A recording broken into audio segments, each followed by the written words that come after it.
So today in this video, we are going to see about exceptions in Java. So what is an exception? So when we are executing the Java programs, the normal behavior or the normal flow of the program is interrupted.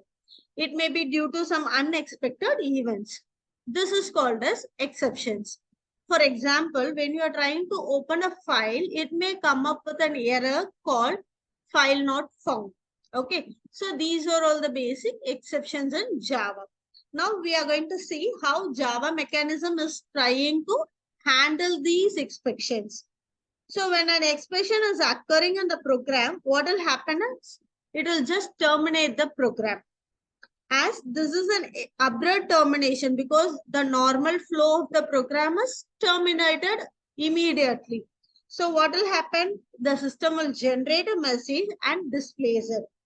The message can be generated by the system or it can be based on some codes that is unreadable. Okay. Normally, why it is producing a message? Because the user should know why the program has been stopped. So that the Java mechanism uses a messaging system that is used to know the user what happened in the program. Clear? So this is known as exceptional handling in Java. So what are the types of exceptional handling? We have three types. One is checked, unchecked, and another one is error. Okay. So what are the reasons for this exceptional handling? It may be the input-output errors or maybe due to the network issues or sometimes it may be due to the printer issues. So there are so many reasons for this exceptional handlings. Clear? So now let's see a basic exceptional program. Let me open the notepad. So let's create a new program, simple program that is class main. I'm assigning the public static void main functions.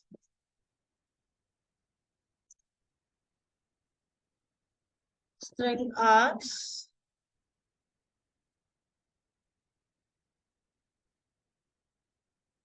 So here what I'm going to do is, I'm just going to assign the string as null value. Okay. So this is the basic example that we are going to see. Now I'm asking the system to print the output as system.println my string dot length.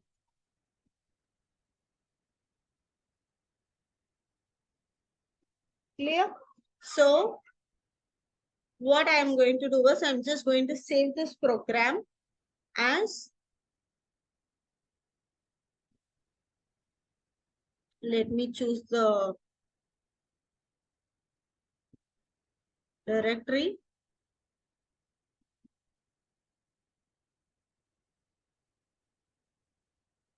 Fine. So what I'm going to do is I'm just going to save it as exception.java. Clear? Okay. So the file is saved. Now let's open the command prompt and see what the exceptional messages show. Now what is the first step we have to do is we have to move to the workspace. Yes, it is done. Next we have to run the compile the program. So exception.java. If there is no errors, it will just create a class file. Done. So now what we have to do is we have to run the program. So this is the exceptional message, that is java.lang.class not found exception. So this is an example for exceptional handling by the Java. So what it will show is it will not be found or the main class exceptional because the string value cannot be null. Clear? So this is a basic example. In the next video, we will be seeing the types of exceptional handling with the examples. Clear? Thank you. Have a nice day.